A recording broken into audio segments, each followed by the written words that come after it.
Yo, xin chào các bạn, mình là Rương Công Nghệ và đây chính là Vivo Y53s. Một chiếc điện thoại chỉ có mức giá khoảng 7 triệu đồng thôi nhưng mà nó có đến 11GB RAM. Trời ơi, kinh khủng quá đúng không? Tuy nhiên là trên thực tế nó chỉ có 8GB RAM cứng mà thôi, còn 3GB RAM còn lại sẽ là RAM ảo. Thực ra thì cái việc mà nâng cấp RAM ở trên điện thoại ấy, nó đã có từ rất lâu rồi nhưng mà nó không hề chính thức và phải trải qua những cái thủ thuật khác nhau. Vậy thì cái việc nâng cấp RAM này có thực sự làm cho chiếc máy này trở nên mượt mà hơn trong quá trình sử dụng hay không? Thì các bạn hãy cùng với mình tìm hiểu trong video ngày hôm nay.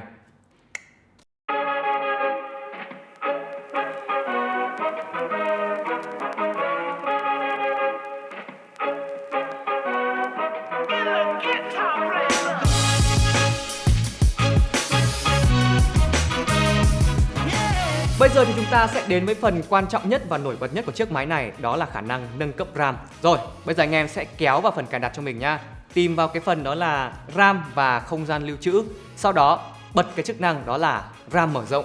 Đó, thì sau khi mình khởi động lại, chiếc máy này đã được cộng thêm 3GB RAM cộng với 8GB RAM cứng nữa, tổng cộng chúng ta có 11GB RAM. Trên thực tế thì mình thấy rằng trước và sau khi bật chế độ này nó có khác biệt một xíu. Trước khi mình bật chế độ này thì mình sẽ mở được khoảng 12 app, còn sau khi bật tăng RAM thì mình sẽ chạy được khoảng 14 cho đến 16 app mà không cần phải load lại. Chênh lệch như mình đã nói thì nó không quá nhiều và mình thấy là máy chưa thực sự mượt mà. Đến đây thì các bạn có thể thấy rằng là thanh RAM không chỉ là yếu tố duy nhất quyết định đến sự mượt mà của một chiếc smartphone, mà nó còn là tốc độ đọc ghi bộ nhớ hoặc là sức mạnh của bộ vi xử lý nữa. Thực ra mà nói thì chiếc smartphone này đang sở hữu một tính năng hữu dụng và độc lạ nhất phân khúc 7 triệu này. À quên, thực ra nó chưa đến 7 triệu các bạn ạ. Vì trong thời gian từ ngày 18 đến ngày 20 tháng 6 chúng ta sẽ có một voucher trừ thẳng 300.000 đồng vào giá bán cho anh em khi mua sản phẩm này. Nếu như các bạn có hứng thú thì đừng quên truy cập đường link phía dưới phần mô tả. Điểm qua một chút về cấu hình thì Vivo Y53s mình đang cầm trên tay đây đang được trang bị con chip đó là MediaTek Helio G80. Với con chip Helio G80, cái đầu G thì các bạn biết rồi là đầu dùng để chơi game. Nhưng mà qua quá trình test thì mình thấy rằng nó không quá mạnh để các bạn chơi game đâu. Thành ra chúng ta chỉ nên chơi những tựa game cơ bản nhẹ nhàng. Ví dụ như là Liên Quân Mobile hay là Liên Minh Huyền Thoại Tốc Chiến thì vẫn ngon lành. Bên cạnh khả năng nâng cấp RAM thì pin cũng là một điểm nổi bật với Vivo Y53s. Máy có dung lượng pin rất lớn lên đến 5000 mAh cùng với sạc nhanh 33W. Với dung lượng pin này thì mình có thể thoải mái sử dụng trong một ngày mà máy vẫn còn 20% pin. Từ nghe gọi, lướt web cho đến chơi game nhẹ nhàng thì chiếc máy này vẫn đảm bảo thời lượng sử dụng cho chúng ta. Khi hết pin thì với khả năng sạc nhanh 33W, chiếc máy này có thể bơm đầy 70% pin trong 40 phút. Đây cũng không phải là một điều quá đáng lo. Viên pin lớn là vậy nhưng mà Vivo Y53s này không hề nặng và thực sự là mình bất ngờ với trọng lượng của nó. Ban đầu thì mình cầm lên, mình nghĩ rằng chiếc máy này nó sẽ chỉ có khoảng 3.500 cho đến 4.000 mAh thôi. Nhưng mà cái thông số 5.000 thì lại thực sự khiến cho mình bất ngờ. Mình đã mang chiếc máy này cho các chị em trong văn phòng cầm thử thì họ cũng thấy rằng là máy khá là nhẹ và cầm không bị quá nặng tay. Sở dĩ chiếc máy này nhẹ như vậy cũng một phần nhờ vào thiết kế khung nhựa làm chủ đạo. Mặt lưng giả kính của nó có thể thay đổi màu theo góc nghiêng từ hồng đến xanh trông rất bắt mắt. Bóng bóng, màu mè lại còn bám mồ hôi và dấu vân tay rất phù hợp với các bạn trẻ. Và thực sự với các bạn nha, nếu như mà không nhìn vào mức giá thì mình nghĩ rằng đây là một chiếc điện thoại cận cao cấp đấy, bởi vì nó thiết kế này, mặt lưng nhìn quá là đẹp luôn. Được cái là phần cạnh viền của chiếc máy này làm bằng nhựa nhám nên là nó cũng đỡ bẩn.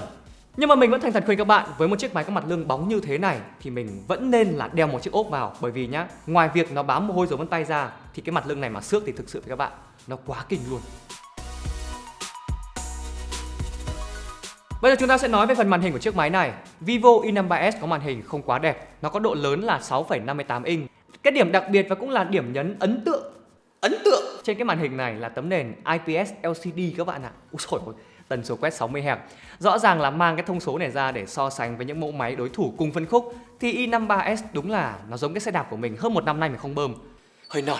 Điểm yếu của tấm nền này vẫn là các mảng ám đen ở phía dưới phần camera selfie cùng với đó là cả các cạnh viền nữa. Nhìn khá là khó chịu, nhất là khi hiển thị những nội dung có nền sáng. Và để khắc phục cái vấn đề này thì mình khuyên là anh em nên để chế độ Dark Mode cùng với đó là màn hình tối màu một chút thì nó sẽ đỡ khó chịu hơn. Còn lại thì màu sắc của màn hình vẫn khá là tươi tắn, tuy nhiên độ nổi khối chưa cao và cũng không hỗ trợ nội dung HDR. Nhìn chung là với màn hình này thì mình đánh giá là nó có khả năng hiển thị ổn trong tầm giá, chỉ đủ nhìn thôi chứ nó không quá đẹp. Cuối cùng là về cụm camera trên Vivo Y53s. Nói thật với các bạn là mình đọc xong thông số camera thì mình kiểu hơi 3 chấm ý, bởi vì là lâu lắm rồi mới thấy một chiếc máy tầm trung mà nó không có camera góc rộng. Vivo Y53s có cụm 3 ống kính bao gồm một camera chính, camera xóa phông và camera siêu cận. Ống kính xóa phông có độ phân giải không quá cao nhưng mà kết hợp với thuật toán bokeh được nâng cấp nên là cũng giúp làm mờ hậu cảnh khá tốt. Anh em có thể xem một vài tấm ảnh mình chụp chân dung tại đây và tự mình đưa ra nhận xét nhé. Sang đến mặt trước, chúng ta sẽ có camera selfie là 16 megapixel, độ phân giải cũng không phải là cao. Tuy nhiên nó lại có được phần mềm ngon nên là ảnh cũng chấp nhận được. Như vậy trong video ngày hôm nay, mình đã chia sẻ với các bạn về chiếc Vivo Y53s. Với mức giá khoảng 7 triệu đồng thì đây là một trong những chiếc máy có dung lượng RAM lớn nhất. Thậm chí RAM của nó còn nhiều hơn là iPhone 12 Pro Max cơ. Nhưng mà nhiêu đó là chưa đủ. Đấy, thì mình nghĩ rằng với mẫu máy này anh em có thể mua cho bố mẹ ông bà mình sử dụng. Và đặc biệt là bắt đầu từ ngày 18 cho đến ngày 20 tháng 6 anh em có thể mua được chiếc máy này và được giảm 300.000 trực tiếp vào giá bán. Vậy thì các bạn nghĩ sao với mức giá 7 triệu đồng của chiếc máy này? Nó sẽ được tin dùng hay là sẽ lại trôi vào lãng quên? Thì anh em hãy để lại ý kiến của mình ở phần comment phía bên dưới cho mình được biết. Và mình là Dương Công Nghệ. Hẹn gặp lại mọi người ở những chương trình tiếp theo. Máy bóng thật sự đấy. Bóng quá. Ui bóng quá. Bóng thế nhỉ? Bóng thật.